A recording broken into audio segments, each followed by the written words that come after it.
Film Enemy Lines mengisahkan tentang seorang mayor asal Amerika yang melakukan misi yang berbahaya yang dibantu oleh tim khusus dari sekutu lamanya yaitu Inggris yang terjadi pada tahun 1943. Mereka memasuki wilayah kekuasaan Nazi Jerman pada saat Perang Dunia Kedua tengah berlangsung.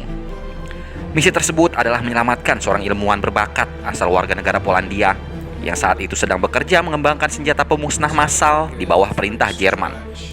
Petinggi Amerika sangat menginginkan ilmuwan tersebut dibawa hidup-hidup agar ia bisa membantu Amerika untuk mengembangkan senjata dahsyat tersebut. Namun bukan hanya pihak Amerika saja, diam-diam pihak Uni Soviet juga sangat tertarik dengan ilmuwan tersebut. Mengapa ia sangat berharga sehingga jadi bahan rebutan beberapa negara besar? Penasaran? Simak terus videonya. Halo Sobat Gudang Gandum, jumpa lagi bersama kami Bang Jawek selaku admin Gudang Gandum. Kali ini kita akan menceritakan alur film yang berjudul Enemy Lines. Oke, tanpa perlu panjang lebar lagi, inilah alur ceritanya.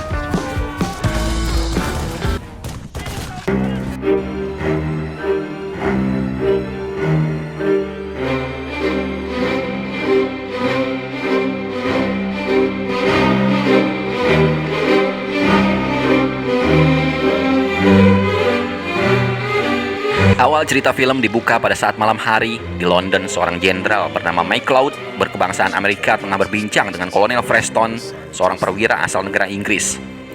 Jenderal MacLeod mendapat informasi dari intelijen pihak Inggris bahwa ada seorang ilmuwan asal Polandia yang ditahan di salah satu instalasi rahasia Nazi Jerman. Pihak Amerika yang tertarik dengan ilmuwan tersebut hendak menyerahkan sebuah misi kepada tim dari Kolonel Preston untuk menyelamatkan ilmuwan Polandia tersebut. Saat itu juga di markas rahasia, Kolonel Preston menugaskan 4 orang pasukan operasi khusus untuk melakukan misi di bawah komando Mayor Kamiński dari Korps Marinir Amerika Serikat keturunan Polandia. Pihak Amerika begitu menginginkan ilmuwan tersebut karena ia adalah seorang pakar termuka di dunia yang sangat ahli, bernama Dr. Alexander Fabian. Dokter tersebut bekerja di bawah tekanan tentara Nazi. Ia hanya diizinkan bertemu dengan keluarganya hanya 1 bulan sekali yang dijaga dengan sangat ketat. Mereka mengatur strategi agar bisa masuk ke wilayah kekuasaan Nazi di negara Polandia tersebut dengan cara memutar lewat negara Swedia menggunakan jalur laut dengan menumpang di kapal nelayan.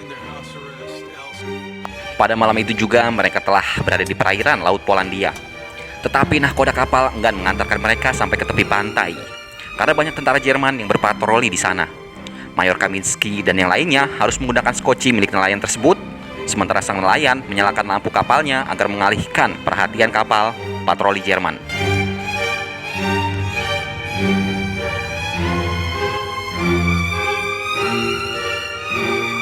Sementara Dr. Alexander Fabian itu sendiri sedang melakukan risetnya di fasilitas penelitian tentara Nazi. Komandan Nazi bernama Lehmann menanyakan perkembangan penelitiannya, tetapi ternyata tidak ada perkembangan sama sekali yang dilakukan oleh Dr. Fabian. Mayor Kamiński dan keempat bawahannya telah sampai di pantai Polandia. Mereka hendak mengabarkan kepada markas pusat, tetapi alat komunikasi yang mereka bawa telah rusak akibat suhu yang begitu dingin saat berada di Skoci. Sementara di markas pusat, mereka mendapat laporan dari kontak Swedia bahwa nelayan tersebut menurunkan mereka sesuai dengan jadwal, tetapi tidak sampai ke arah pantai. Karena tidak ada waktu lagi, Mayor Kamiński beserta timnya masuk ke dalam hutan menuju tempat di mana Dr. Fabian itu berada. Karena sesuai perhitungan mereka, Dr. Fabian akan mengunjungi keluarganya di sebuah desa terpencil.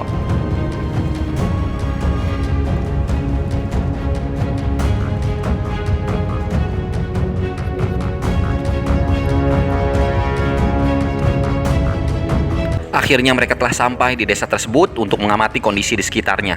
Tempat itu dijaga dengan sangat ketat oleh tentara Nazi Jerman. Bahkan di rumah ilmuwan itu sendiri, Mayor Kamiński beserta timnya membuat strategi penyergapan agar misi yang mereka jalankan tidak ada kendala saat menjelang malam.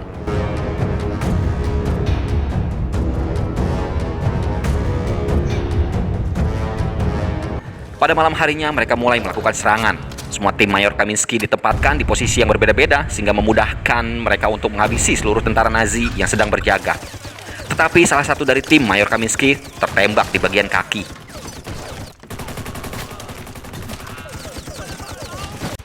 Sampai akhirnya Mayor Kamiński memasuki rumah Dr. Fabian itu. Tetapi salah satu tentara Nazi menyandra istri ilmuwan tersebut dengan mengancam mereka.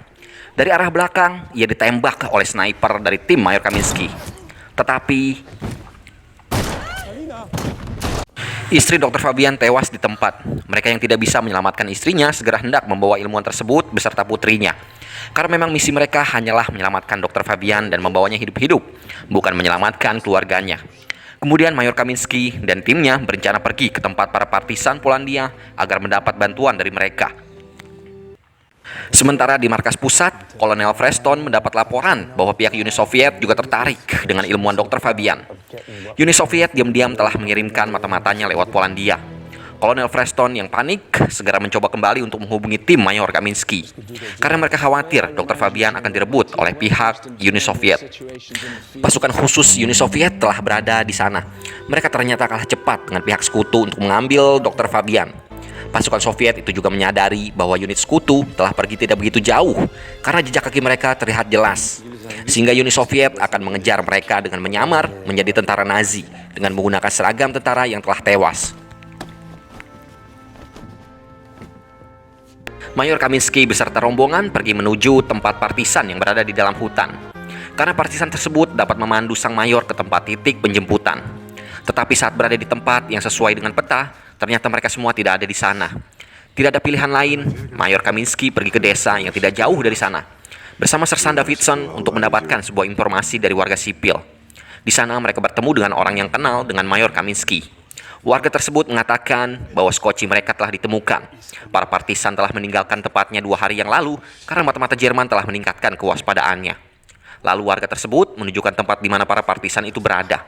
Tanpa perlu mengulur waktu, mereka segera pergi menuju ke sana.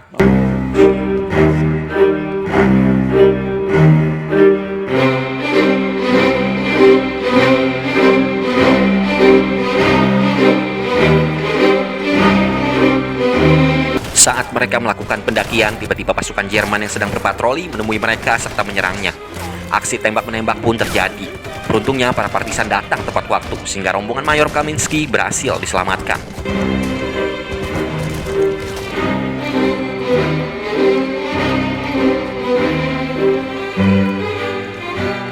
Di dalam base camp terungkaplah mengapa Dr. Alexander Fabian merupakan orang yang begitu penting bagi Amerika. Karena ia merupakan seorang ilmuwan di bidang fisi nuklir, yaitu atom. Ia menjelaskan bahwa sebuah logam bernama uranium dapat menyebabkan suatu ledakan dahsyat yang dapat menghancurkan kota. Dan Jerman menginginkan senjata tersebut dibuat. Hal itulah mengapa misi penyelamatan ilmuwan tersebut begitu penting bagi pihak sekutu. Kemudian komunikasi Kaminsky dengan markas pusat bisa terhubung dengan radio milik partisan. Markas pusat mengatakan bahwa mereka akan menjemputnya dengan menggunakan pesawat di lokasi yang telah ditentukan tepat pada jam 7 pagi. Para partisan secepatnya mengantarkan mereka di lokasi titik penjemputan tersebut karena para tentara Jerman sedang mencari mereka. Di tengah-tengah perjalanan mereka disergap oleh tentara Nazi Jerman.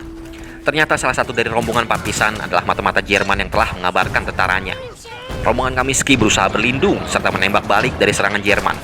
Namun sayangnya salah satu dari tim unit Kaminsky tewas, serta dari pemimpin partisan itu sendiri.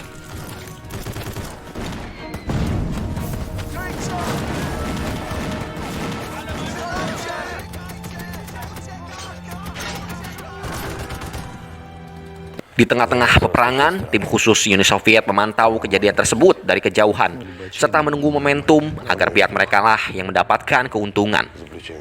Rombongan Kaminsky semakin terdesak oleh Jerman sehingga sebisa mungkin mereka harus lari dari tempat tersebut.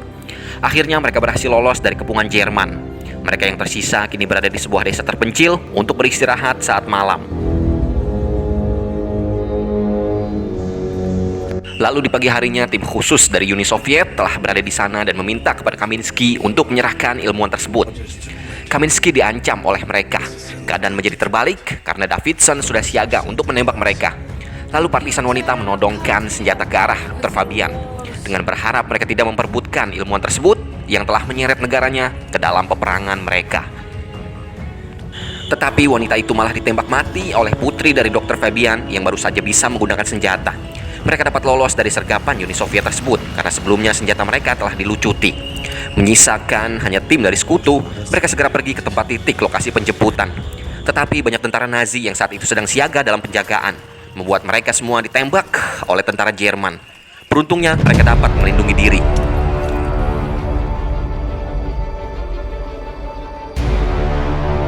Kaminsky dan 2 orang tentara dari Inggris mati-matian melindungi Dr. Fabian serta putrinya. Mereka semakin terdesak karena pasukan Jerman yang terlalu banyak.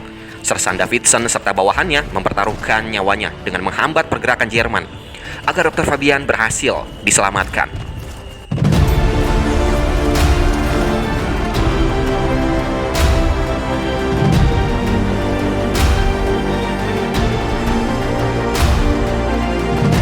Sementara di pihak Uni Soviet, mereka menghambat serangan Jerman dari sisi lokasi yang lain.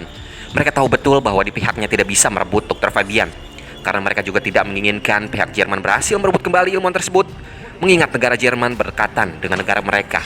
Akhirnya pihak Uni Soviet melakukan serangan terhadap Jerman demi menghambat gerakan mereka.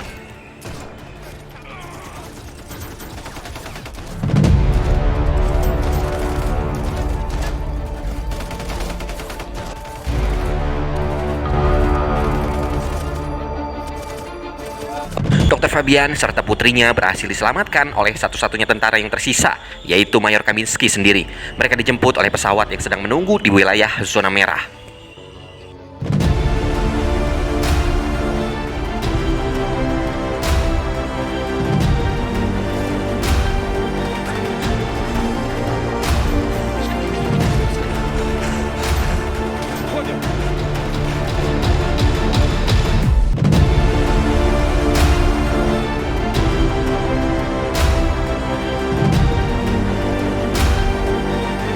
Di akhir cerita, Dr. Fabian telah dibawa ke negara Amerika untuk dipekerjakan di sana dalam mengembangkan tenaga nuklir. Diceritakan pihak sekutu telah menyelamatkan banyak ilmuwan-ilmuwan lain yang berasal dari berbagai daerah yang dapat menguntungkan pihak mereka. Diceritakan juga salah satu ilmuwan asal Polandia, yaitu Profesor Robert Roblat, adalah satu-satunya ilmuwan yang mengundurkan diri dari proyek tersebut dengan alasan moral yang kemudian berkampanye menentang penggunaan senjata nuklir. Sampai akhirnya ia dianugerahi sebuah Nobel perdamaian. Itulah mengapa alasan seorang yang berbakat dan ahli di bidang tertentu menjadi rebutan dari berbagai negara. Karena mereka tahu betul bahwa di masa depan orang-orang tersebut dapat digunakan serta dimanfaatkan untuk kepentingan mereka yang sangat menguntungkan.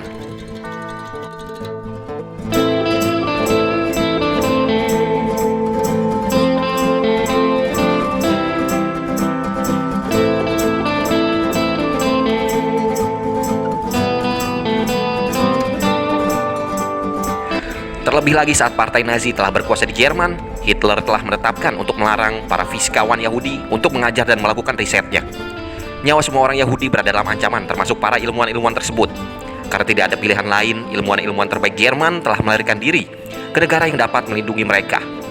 Alhasil, semua ilmuwan terbaik Jerman tersebut telah diserap oleh pihak sekutu yang dapat menciptakan sebuah ledakan dahsyat dengan sebutan bom atom.